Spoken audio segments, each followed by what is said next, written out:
Hello, it's Annabelle Beckwith with another public speaking tip here.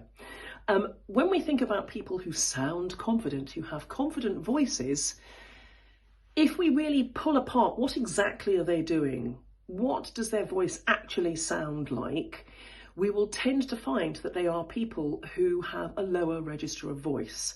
Now, I've been met with challenges from that in the past, from people that I've worked with women who are saying, well, that's not fair. As a woman, I naturally don't have a low voice. What can I?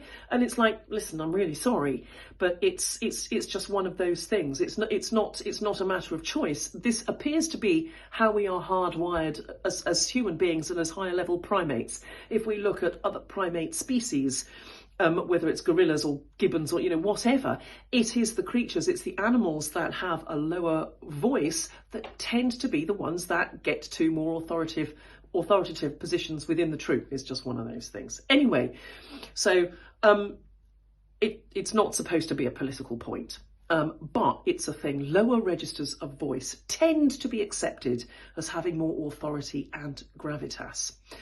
So if I say, well, the good news, everybody, is that the project's proceeding according to plan and we're going to be finished by the deadline date. Or if I say, well, good news, everybody, the project appears to be proceeding according to plan, we are going to be finished by the deadline date.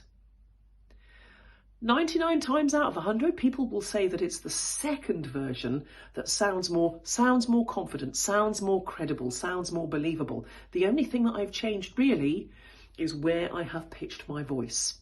So if you want to make a point, be aware of where you're pitching your voice. Where is it? Now, if we're just chatting, it can be difficult to suddenly come up with a low voice. So it is something to gradually and gently bring into your conversation. But I would encourage you to do it. Now, if you're not used to doing that, maybe you feel that you're a little bit monotonous. And by the way, most people who feel that they have a monotonous voice haven't actually. They just maybe haven't taken the time to explore areas of their voice that they don't use on a day-by-day basis. If you feel that you want to be able to do this and pitch your voice a little bit lower in a meeting to say, listen, we need to be really serious about this.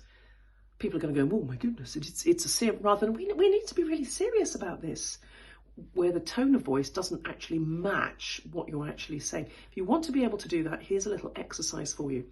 Well, singing in the shower is going to help, just so you get used to your vocal range and become more comfortable with it. One of the things that you can do is just hum fairly randomly and really notice, really pay attention to your own voice. So what we're doing is fluctuating our voices. We're not trying to sing, we're just making a sound here, fluctuating our voices to the highest and lowest comfortable registers of our voice. Now we're not forcing it. It's not, which is actually quite painful coming from my throat, and it's not,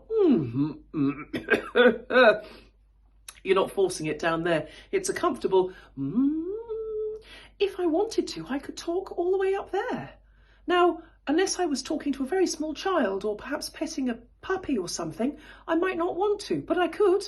It might be useful. If I wanted to make a serious point, I could pitch my voice down here.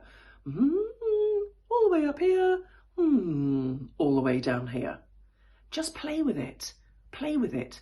Rediscover your voice and recognize how much variance there is in it. If you can start to become comfortable with your voice and the variety that you have within it, only then will you be able to deploy these vocal techniques and bring light and shade and pitch and tone into your voice when you're speaking in public. Play around with your voice, get to know it better.